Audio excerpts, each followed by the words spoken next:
دین اسلام پر اعتراضات کرنے والے، مخالفت کرنے والے، وہ نہ صرف یہ کہ ذاتیات کو جھٹلاتے ہیں بلکہ وہ ان دلائل اور براہین کا بھی انکار کرتے ہیں جو اللہ سبحانہ و تعالی نے نازل فرمائی۔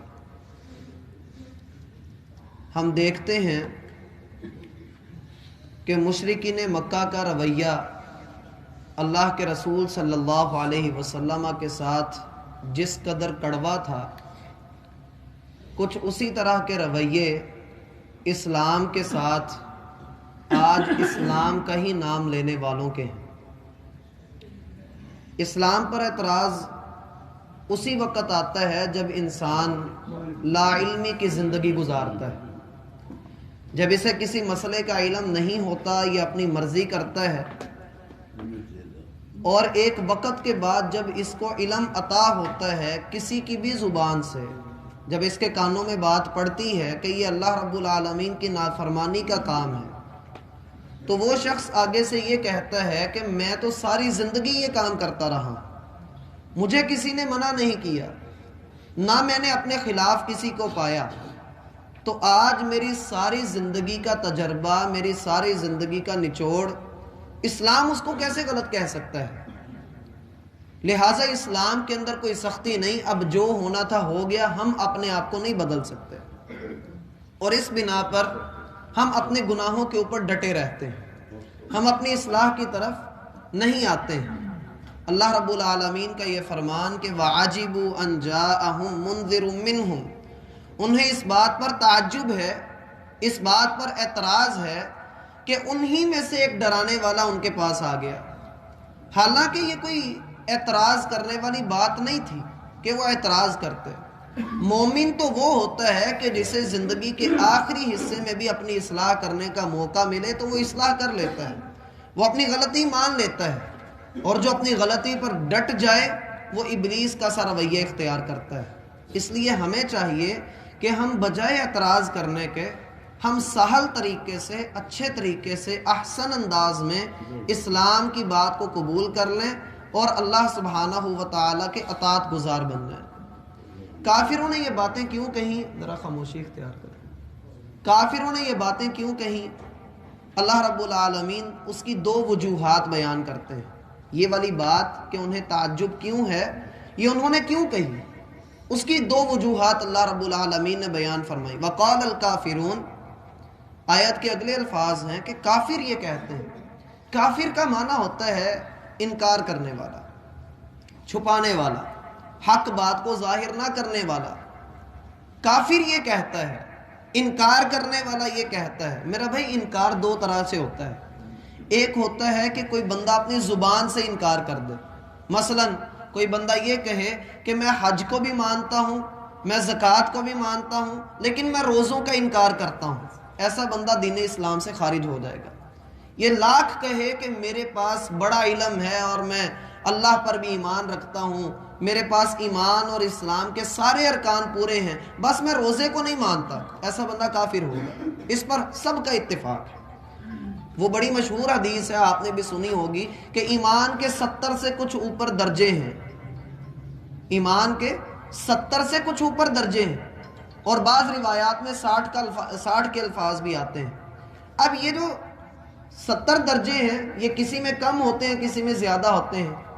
کم از کم ایک بندے میں 11 درجے ہونے چاہیے، 11 سے کم ایک بھی درجہ ہو گیا تو بندہ دائرہ اسلام سے نکل جائے گا۔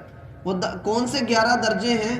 ایمان کے 6 ارکان اور اسلام کے 5 ارکان، یہ ٹوٹل ملا کر 11 بنتے ہیں، اور آپ کو پتہ ہونا چاہیے کہ یہ کون سے درجے ہیں۔ پتہ ہے کسی کو؟ ایمان کے 6 ارکان، جسے آپ ایمان مفصل اور ایمان مجمل کہتے ہیں، پتہ ہے کسی کو؟ پر ایمان، اللہ کی کتاب پر ایمان، فرشتوں پر ایمان، ہاں 3،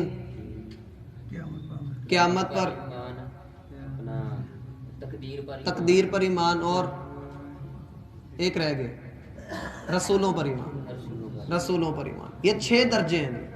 اللہ پر ایمان، فرشتوں پر ایمان، کتابوں پر ایمان، رسولوں پر ایمان، یوم آخرت پر ایمان، اور تقدیر پر ایمان۔ یہ 6 ایمان کے درجے ہیں۔ یہ 6 ایمان کے درجے ہیں، ارکان ہیں ایمان کے، اور اسلام کے 5 ارکان ہیں، شہادت، نماز، روزہ، زکوٰۃ اور حج۔ یہ 11 ٹوٹل ارکان بنتے ہیں، ان کے بغیر بندہ اسلام کے اندر نہیں رہ سکتا۔ ایک کا بھی انکار کیا تو دائرہ اسلام سے خارج ہو جائے گا۔ ایمان دل کے اندر ہوتا ہے اور اسلام عمل کے اندر ہوتا ہے۔ ایمان نظر نہیں آتا، اسلام نظر آتا ہے۔ کوئی بندہ یہ جتنا مرضی کہے کہ مجھے اللہ سے بڑی محبت ہے، اللہ سبحانہ و تعالیٰ پر میرا بڑا ایمان ہے، لیکن ہم اس کو دیکھ نہیں سکتے کہ اس کے دل میں کیسا ایمان ہے۔ ہم دیکھیں گے اس کے عمل کو کہ آیا یہ نماز بھی ادا کرتا ہے یا نہیں کرتا، یہ زکوٰۃ دیتا بھی ہے یا نہیں دیتا۔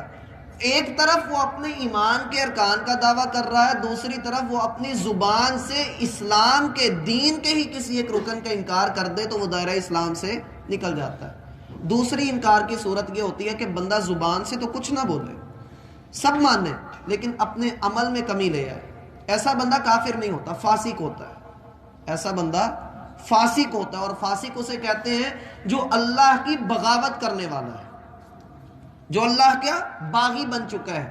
تو اللہ سبحانہ و تعالی نے یہاں پر کافروں کے بارے میں بتلایا کہ جو کافر لوگ ہیں، جو انکار کرنے والے لوگ ہیں، وہ کیا کہتے ہیں؟ ھذا ساحر، یہ جو محمد صلی اللہ علیہ وسلم ہے یہ نعوذ باللہ جادوگر ہے۔ ھذا ساحر، جادوگر کی اسلام میں حد کیا ہے؟ کوئی بندہ اگر جادو کرتا ہے تو اسلام نے اس کی کیا حد مقرر کی ہے؟ کسی کے علم میں ہے؟ اگر کوئی بندہ جادو کرتا ہے تو اس کی کیا حد ہے؟ کافر تو ہو ہی جاتا ہے، لیکن اس کی سزا کیا ہے؟ قتل، اسے قتل کیا جائے گا، اسے قتل کیا جائے گا۔ جو جادو کرتا ہے اس کی سزا موت ہے۔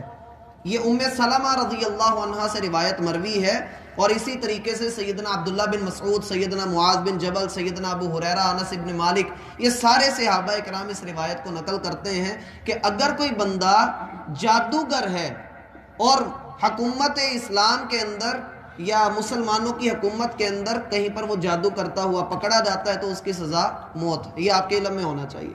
کہا ھذا ساحر، یہ جو بندہ محمد صلی اللہ علیہ وسلم ہے یہ نعوذ باللہ جادوگر ہے۔ یہ کن معنوں میں جادوگر کہا کرتے تھے؟ کہ جو کوئی بھی محمد صلی اللہ علیہ وسلم کی بات سن لیتا ہے وہ پھر اسی کا گرویدہ ہو جاتا ہے، پھر وہ اسی کو ہی دیکھتا ہے۔ کتنی بڑی قیامت کیوں نہ گزر جائے وہ اس کا پلو نہیں چھوڑتا، اس کے دامن سے جڑا رہتا ہے۔ باپ بیٹے سے جدا ہو جاتا ہے، ماں سے جدا ہو جاتا ہے۔ یہ وہ شخص ہے کہ جس نے ہمارے گھروں کو توڑ دیا، قبیلوں کو توڑ دیا، خاندانوں کو توڑ دیا، اس لیے یہ بندہ جادوگر ہے۔ تو اس کے اوپر ہم جواب یہ دیتے ہیں کہ بھائی اگر وہ جادوگر ہی تھا، نعوذ باللہ، اگر تم اسے جادوگر کہتے ہو تو اپنے جادوگر لا کر اس کا توڑ کر کے دکھاتے، لیکن وہ نہ کر سکے۔ قرآن نے بارہا مرتبہ ان کو چیلنج کیا، حتیٰ کہ سورۃ الکوثر تک کا چیلنج کر دیا کہ 3 آیتیں اس جیسی بنا کر دکھا دو۔ بڑی دیر تک وہ چیلنج کعبہ کی دیوار کے ساتھ لٹکا رہا، لیکن وہ لوگ اس کے مطابق نہ لا سکے۔ اور اسی طریقے سے ساحر دوسرے معنوں میں بھی کہا جاتا تھا کہ محمد صلی اللہ علیہ وسلم نعوذ باللہ یہ غار حرا میں رہتا تھا تو وہاں اس کے اوپر کوئی جادو ہو گیا، اسی لیے کئی کافروں نے آ کر یہ پیشکش بھی کی تھی، اے محمد صلی اللہ علیہ وسلم تم ہمارے بھتیجے لگتے ہو، تو ہماری کئی کاہنوں سے، کئی جادوگروں سے ہماری علیق سلیق ہے، تو ہماری واقفیت ہے، تو ہم تمہارا علاج کروا دیتے ہیں، تم فکر نہ کرو، جتنا بھی پیسہ لگے گا ہم خرچ کریں گے، لیکن تم جو ہے نا ہم تمہیں ٹھیک کروا لیں گے۔ تو اللہ کے رسول صلی اللہ علیہ وسلم نے جواباً ان کو آنے والی صورت ہے حامیم السجدہ، اس کی ابتدائی 9 آیات پڑھ کر سنائی۔ جب آپ علیہ السلام یہاں پر پہنچے فَإِنْ أَعْرَضُوا فَقُلْ أَنذَرْتُكُمْ صَاعِقَةً مِثْلَ صَاعِقَةِ عَادٍ وَثَمُودَ، اگر یہ لوگ اب بھی آپ کی بات نہ مانیں اور روگردانی کریں، اعراض کریں، مخالفت کریں آپ کی، تو اے محمد صلی اللہ علیہ وسلم ان کو ڈرائیے اس عذاب سے جو عذاب ہم نے عاد اور سمود کے اوپر بھیجا۔ اس شخص نے اللہ کے رسول کے منہ پر ہاتھ رکھ دیے، کہنے لگا بس بھتیجے اس سے آگے نہ پڑھنا، اور وہ ڈر گیا۔ جب وہ واپس گیا تو کافروں نے اسے دیکھ کر کہا کہ ولید بن مغیرہ وہ چہرہ لے کر گیا نہیں تھا جو چہرہ لے کر واپس آ رہا ہے۔ ولید بن مغیرہ نے آ کر کہا کہ لوگوں، ایک وقت ایسا آئے گا کہ یہ لڑکا تمہاری گردنوں کا مالک بنے گا. اس لیے آج ہی اس پر ایمان لے آؤ. میں دیکھ رہا ہوں کہ آنے والے وقت میں یہ تمہارے تخت کا مالک ہوگا, یہ تمہارا امیر ہوگا, تمہارا حکمران ہوگا. آج ہی اس کی بات مان لو. لیکن لوگوں نے اس کی بات بھی نہ مانی. اس معنوں میں بھی اللہ کے رسول کو یہ نعوذ باللہ جادوگر کہا کرتے تھے. اور تیسرا معنی انتہائی بدترین, گالی دیا کرتے تھے. یہ ساحر کہہ کر وہ اللہ کے رسول کو گالی دیا کرتے تھے. پھر اگلی جو بات وہ کیا کرتے تھے کذاب. ایک ہوتا ہے آدمی کاذب, جسے ہم کہتے ہیں جھوٹ ہے, جھوٹا آدمی, عام جھوٹا. لیکن کذاب جو ہوتا ہے نا, اس کا مطلب ہوتا ہے بہت ہی بڑا جھوٹا.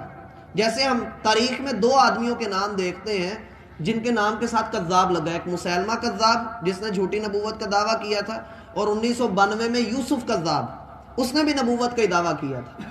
اس کو بھی قتل کیا گیا تھا جیل کے اندر, لاہور جیل کے اندر غالباً اسے قتل کیا گیا تھا.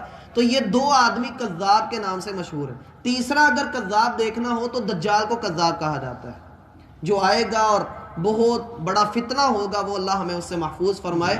تو اللہ کے رسول کو یہ کذاب بھی کہا کرتے تھے. کذاب کن معنوں میں؟ حالانکہ یہی لوگ تو اللہ کے رسول کو صادق اور امین کہتے تھے. کذاب کیوں کہتے ہیں؟ جھوٹا اس لیے کہتے تھے کہ یہ خود ہی نبی بنا پھرتا ہے. اگر اللہ نے نبی کسی کو بنانا ہی ہوتا تو کسی امیر کبیر آدمی کو بناتا. اللہ نے اس کو کیوں نبی بنا دیا؟ یہ ہو ہی نہیں سکتا, یہ خود ہی ہمیں ڈرا رہا ہے, اس کے پاس کوئی فرشتہ نہیں آتا. بلکہ وہ کہا کرتے تھے اس کے پاس جن آتا ہے, جو آ کر اس کو جو ہے نا کچھ باتیں سکھا جاتا ہے اور یہ ہمیں اس طریقے سے بتاتا ہے. مسیلمہ کذاب نے بھی اللہ کے رسول کا مقابلہ کرنے کی کوشش کی, اور اس بارے میں بڑا مشہور واقعہ آتا ہے کہ عمر بن عاص جو بعد میں مسلمان ہو گئے, وہ بھی کافر ہی تھے. اور عمر بن عاص جو ہیں یہ اللہ کے رسول صلی اللہ علیہ وسلم کے داماد بھی ہیں. ابھی یہ کافر تھے تو مسیلمہ کذاب سے ان کی ملاقات ہوئی.